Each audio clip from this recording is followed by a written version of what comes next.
going to be going over Quantanium mining, and I'm just going to kind of show you the process I go through in looking for the rock, the kind of the fitting I use for the Prospector, and just kind of the step-by-step process that I go through for essentially just farming credits in Star Citizen.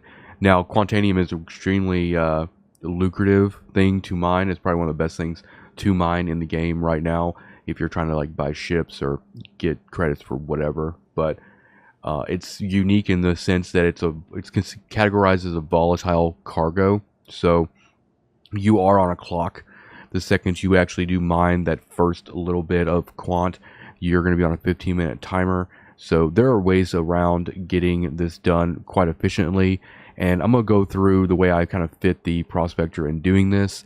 And obviously if you have more than one person helping you with another Prospector or with a mole, it becomes a little bit easier. Let's go over the mods a little bit. Now with quant, we're going to be going after rocks that have 30% quant in them. And so we're going to be aiming for anything that's below 7,000 mass. Anything above 7,000 mass, you're not going to be able to do with the solo Prospector. So speed is only an issue when you're done mining and getting back to station. So I usually take my time when I'm just regularly mining and fracking everything. So as far as mods go, I'm using two Vox C3 modules. And what these are going to do is essentially with both of them equipped, it's going to give you a negative 8% optimal charge window, but it's going to give you a negative 20 combined, a negative 20 instability. And then what we're going to do is in this other slot, we're going to use a Rieger C2 mod. And this is actually going to give us plus 8% on our optimal charge window. So essentially cancels out the negative 4s from the Vox C3s. And it'll give us a little bit of resistance. I don't really mind the resistance. What I really want is I want stability. Once we actually have, we're actually on rock and we actually have our power inside of the optimal charge window, we do not want a lot of variance there because it's already going to be very tiny anyway, and we're going to be using a Lancet, so we'll get a little bit more of an optimal charge window from having power on with the Lancet 1. So really the goal for the mods for quant mining, for what I've been doing lately, is just to have as much stability as possible. And I'm not really concerned with resistance. If it takes me a little longer to get up to optimal range, then that's fine. So we're going to talk about the fit for the Prospector. I do make some changes. I already talked about one already, and that's upgrading the mining arm. The Arbor MH1 is what it comes with by default, but what we want to do is we want to actually upgrade this to the Lancet MH1. This can be gotten from any of the refineries, so Arc L1, Crew L1, Hurl L2, Mick L1, Lorville, or New Babbage, and you'll get them from the refinery stores or Tammy's and Sons from the other ones. And then the other upgrade I do, the only other upgrade I do is a quantum drive itself. I go with an Atlas because it's a lot faster. It has a faster cooldown because a lot of what we're going to try to do is we want to have fast quantum warp, and then also we want to have a low cooldown so we can actually get to the next waypoints. We want to spend as little time in travel as possible. You can get the Atlas from the Platinum Bay at Hurl L5. You'll just go to the Galleria, go to the Platinum Bay there, and buy it. It's only like 17,000, but and it will persist if you do lose your Prospector. Same with the Lancet, the mining upgrade. If you lose your mining ship, it blows up, whatever. You won't lose your quantum drive. You won't lose your Lancet. You will lose your mods, so keep that in mind. I try not to keep too many mods on hand other than what I'm really using, because if you do get like a 30k disconnect or something, you could potentially lose the mods and stuff. But upgrading to the Atlas and to the Lancet is highly recommended. Now, there's a lot of places you can find quant.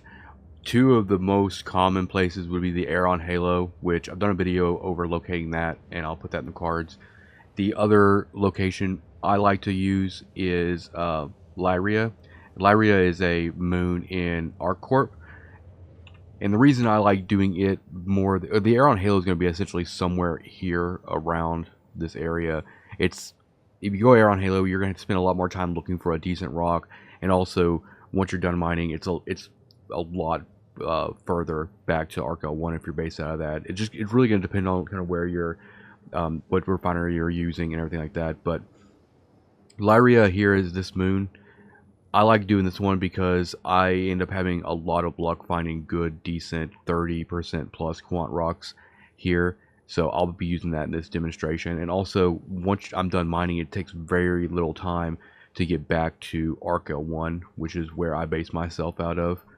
And I've done it in the past where, I mean, just today before recording this video, after getting a Quant Rock and getting everything stored, by the time I dock in and store everything, I've still got like 10 minutes left on the clock, which is great. Essentially what we're going to do is I'm going to try to get on the light side of the moon because it just makes it easier to see things. And then we'll be just kind of dipping down, and we'll be scanning stuff as we go. I'll give you the rundown of what, you know, to look for and all that. But when you're going around looking for the big rocks, or the deposits as they're called, on the moon, you can always tell Quant because it's going to have essentially a orange kind of speckle or vein all over the rock. So you can kind of tell from a distance if the rock actually has Quant in it. But there's some other things I'll even do too. Is if there's a Bexlite, if I find a really good like 25% plus Bexlite rock, then I'll mine that as well because that's just value. But you don't want to like mine Quant and then continue looking for rocks. The second you start mining, the second you start extracting the Quantanium, you'd be expected to get everything that's off the ground that you've got and then get back to station.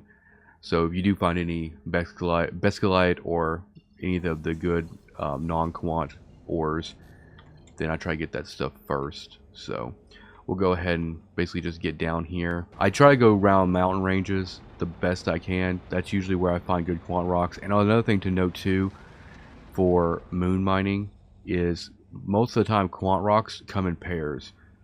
So if you're out scanning or anything like that, then if you see two rocks in your scanner that are relatively close to each other, the chances of them being Quant is pretty good. Alright, so we found a Quant rock, and you can always tell by the orange kind of veins that are on the outside of it. This is a single one out here by itself, and its mass is really important to pay attention to whenever you're solo. This is 2900 mass, so it means we'll be able to frack this by ourselves quite easily. It's 10%.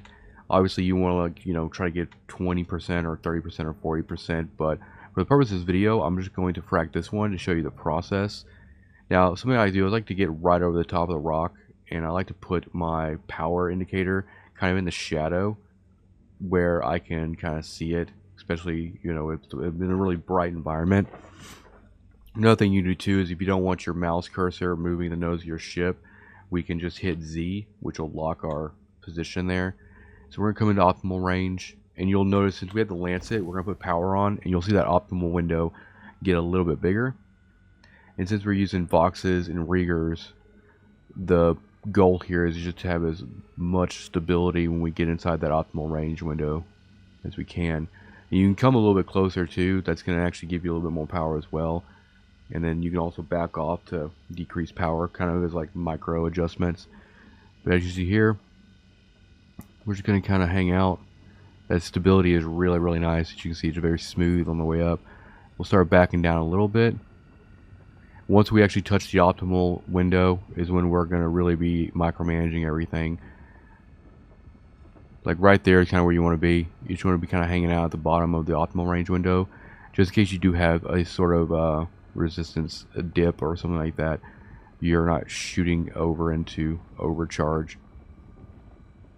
And then when you see the arrow, when you see it going down a little bit, you just give it a little more power. And then just kind of hang out, just like this. Now, the thing about quant mining, like I've said in the beginning of the video, once you actually mine the first bit of quant, your timer starts. So the trick is to actually frack absolutely everything before you actually mine anything. So we're going to look at these secondary fractures, and we're only going to fracture the stuff that has quant in it. Another thing that I'll note too is I always like setting my destination before I actually start extracting. So I'm going to go and set my destination for Arc L2.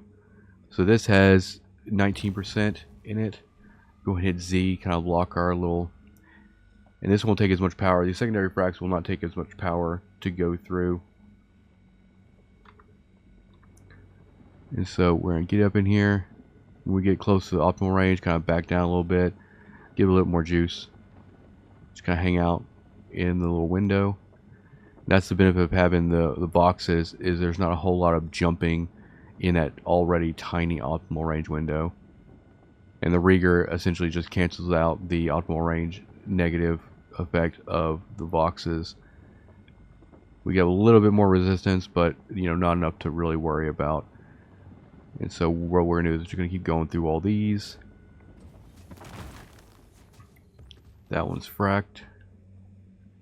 And what we're doing is we don't want to waste any time on anything that doesn't have quant in it, since we're on a timer. Especially since like most quant is paired with quartz and stuff. Not super useful. This one's going to have a lot in it. That's kind of 31% of that. And what I'm doing is I'm going to continue to look around here. Since it was a low mass rock, we might not have too much quant when we're done with it, but the purpose of the video is to kind of show you the process of mining it. I'm going to put my optimal range window in the shadow there. Hit Z. I like having the optimal range in the shadow so that I can actually see the power indicator, because it can be difficult sometimes. Alright, we're in the optimal window. We're just going to you just really want to pay attention. You want to make sure you don't overcharge too much. You want to try to not overcharge at all, honestly. But it's all, practice makes perfect on this kind of stuff. I try to stay in middle or the lower half of the optimal window, just so I don't have to worry about too many surges to put me into overcharge. Alright, that one's done.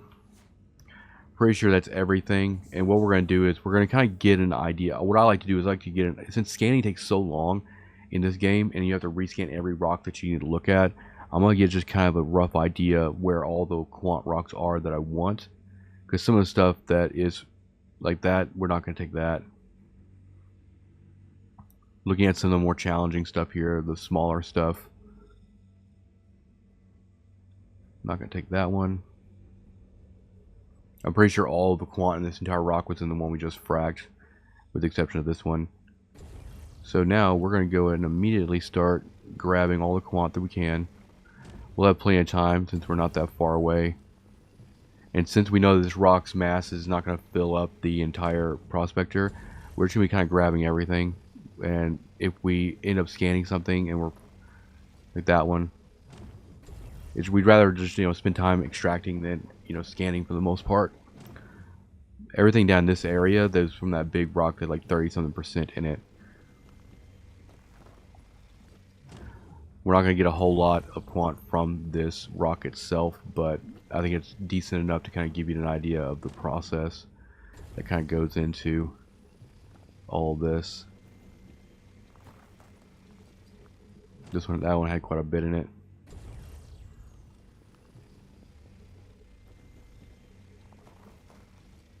Kind of looking around a little bit. And what I do is I kind of just roll over the rock when I'm mining it and see if the quant SU changes. This one has 30-something% in it right here. Grab that one.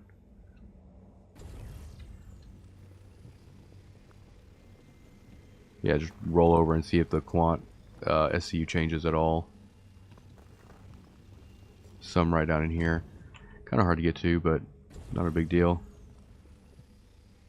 Some right there. And as you can see right here, that is our volatile cargo timer. We're at 13 minutes 52 seconds. That's what we're going to be fighting against. Once that each reaches 0, you're going to get some warnings as well too. This indicator up here, volatile cargo, that's going to give you a warning in different light codes whenever you kind of get to certain points. At this point, we're just filling up everything that we can, just to come back with, even if it's, has a lot of inert, it's fine. We can get some quartz in there, come refine everything. That was quite a bit of quant right there. We could have almost missed that one.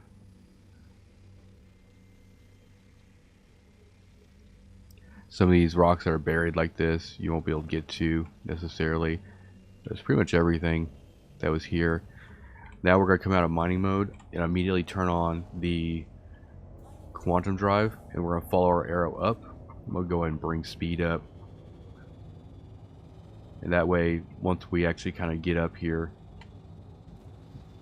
and what we're going to do now is we're going to go immediately to the space station here.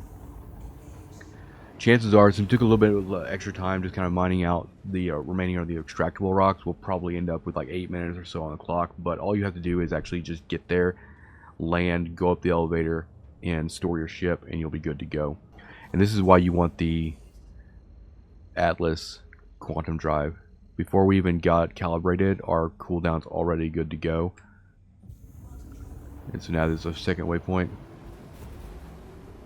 After we hit this waypoint, we'll end up just burning in and then calling and docking, and pretty much good to go from there. We can go and turn on quantum drive. I'm gonna come down, not full speed, but kind of like down to there. I'm gonna turn on, I'm gonna hit C just to like lock my throttle. Now I'm gonna go into mining mode, and I can look at my time. So I got about 11 minutes left, and I usually just kind of aim straight to above the structure here. And at a certain point, when we get inside the zone, I'll come off of throttle all the way, like right about there, and start slowing down. We should be able to call landing soon. There it was. It just came up. You can hotkey this, but it's so gimmicky, it doesn't really work too well. We're going to come back out of that. Chances are we're going to be somewhere over here. Come down speed. Oh, we're on the other side. That's great. That's fine, though.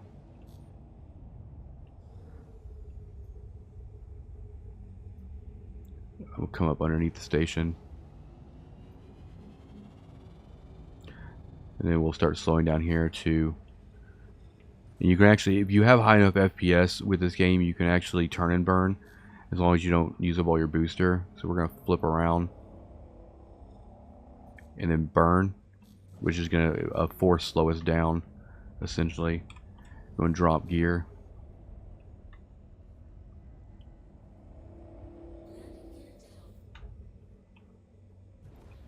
And really it's all just about taking your time and getting in, because all we have to do is get our ship stored, so it's not like you have to get all the way down to the refinery and everything. I don't even worry about refueling. I usually just refuel when I get ready to go on another trip. So Landing complete. Have a pleasant stay. get out of the seat. Now it's just getting out of the ship. I usually just run out the door like this because it takes less time than going through the actual ladder animation from leaving the Prospector. So right now we're probably about sub 10 minutes or so, which is fine. Once we get to lobby, we'll just store, and then I'll go down to the refinery and we'll talk about the setting up the work order and all of that. Alright, I'm just going to go over the refining process here.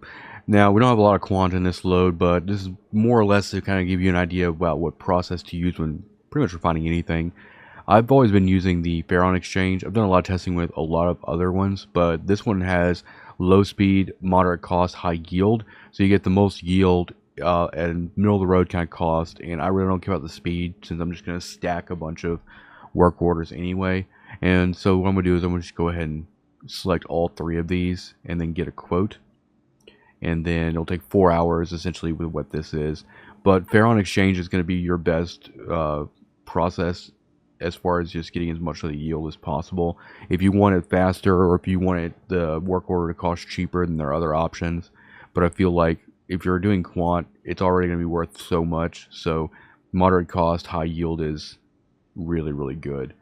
So hopefully this video is informative and everything, and will get you set up to do quant mining. You're going to spend a lot of time looking around for the rock, but once you get them, you get them refined and you start getting them to market and things like that, you'll your income will go through the roof, and you'll be able to buy quite a bit of ships to mess around with and things like that. But thank you for watching. Hit the like button, hit the subscribe button, and I will see you in the next one. Peace out.